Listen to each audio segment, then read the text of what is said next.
na siya. Ready na natin i-serve yan.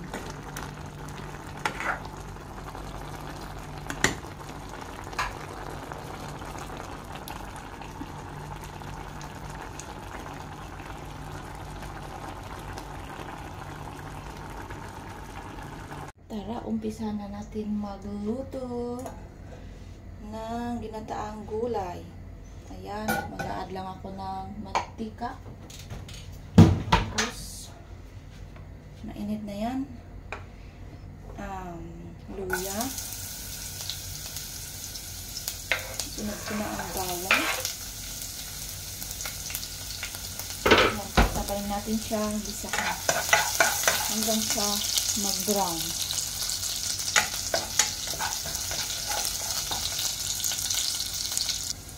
Ayan, brown na siya. Tapos, susunod na natin ang ating sibuyas.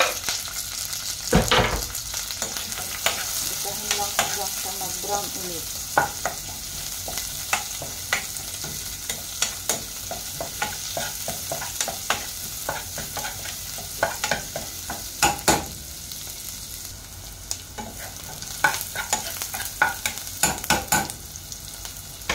Ayan, ready na ang ating sibuyas.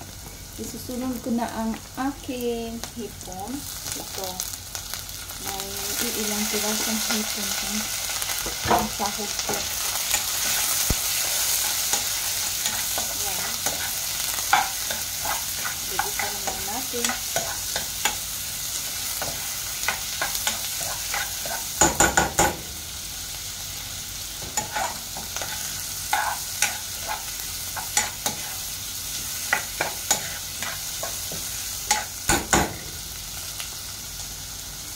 Takpan ko muna.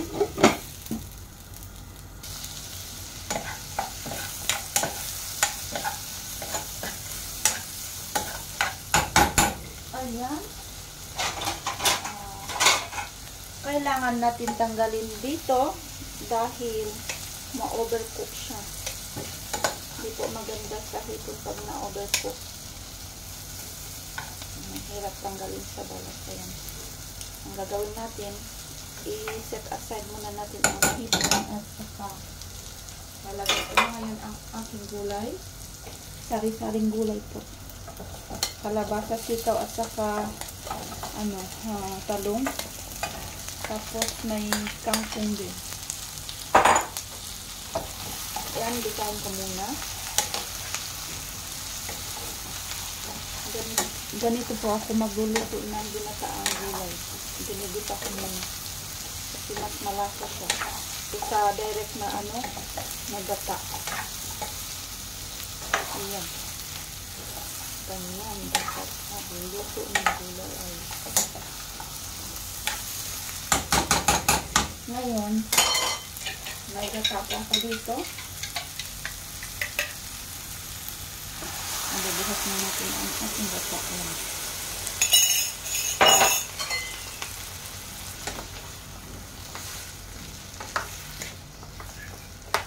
Tapos pagluto na to, saka ko i-add ulit ang aking hipon.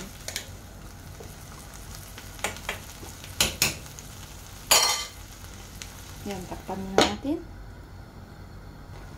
Ayan. Haluin lang natin para hindi mabuo-buo yung gata.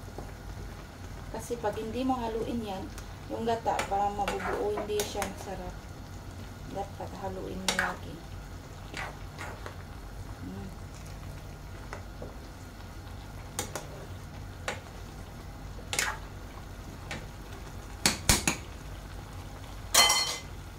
Ulit.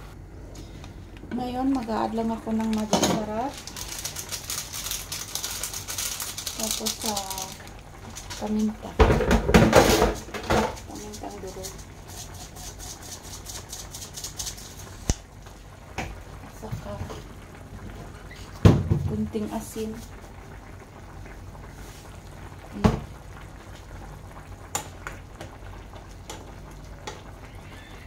Hintayin lang natin lumambot ang pumpkin natin, kalabasa. Tapos pwede na natin ilagay ang ating kangkong at saka itong hipon.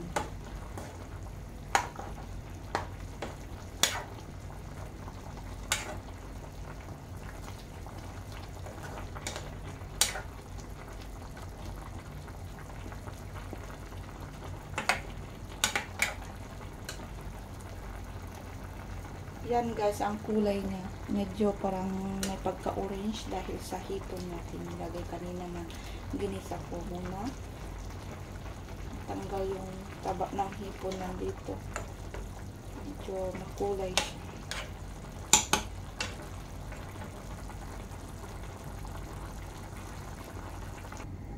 Yan, almost done ang ating gulay.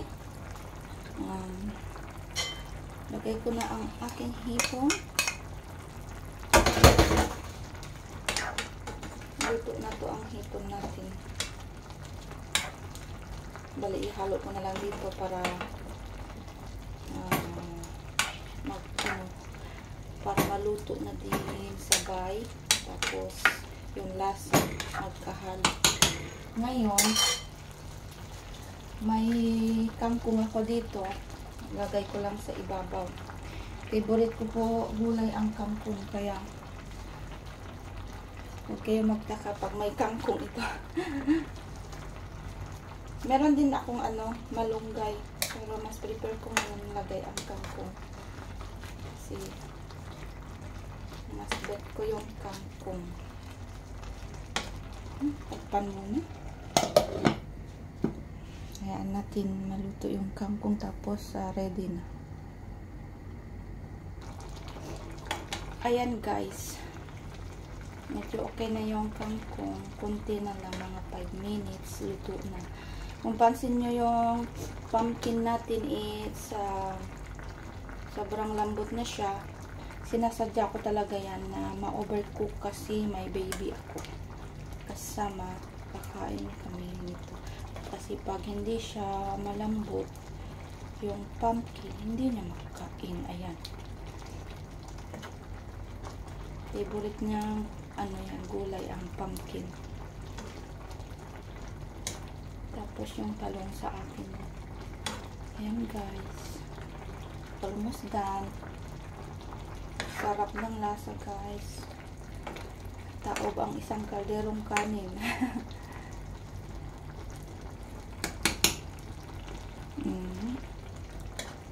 Almost done.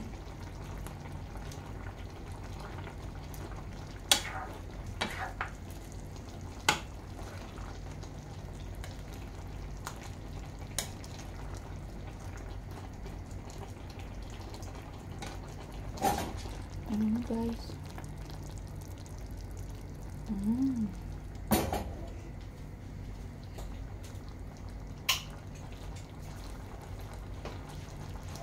Yan oh.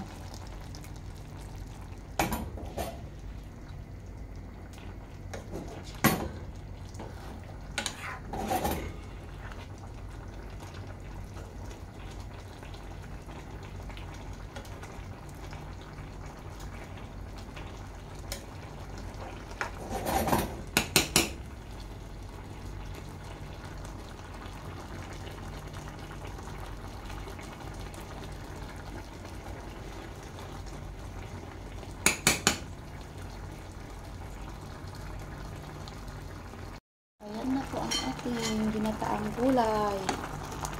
Luto na siya. Ready na natin i-serve yan.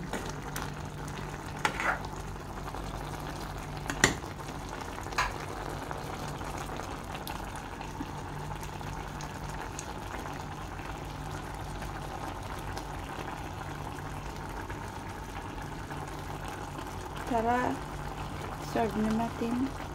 At yan ang kanin namin. Ayan. At ito na ang aking finished product. Ginataang gulay. Ayan guys.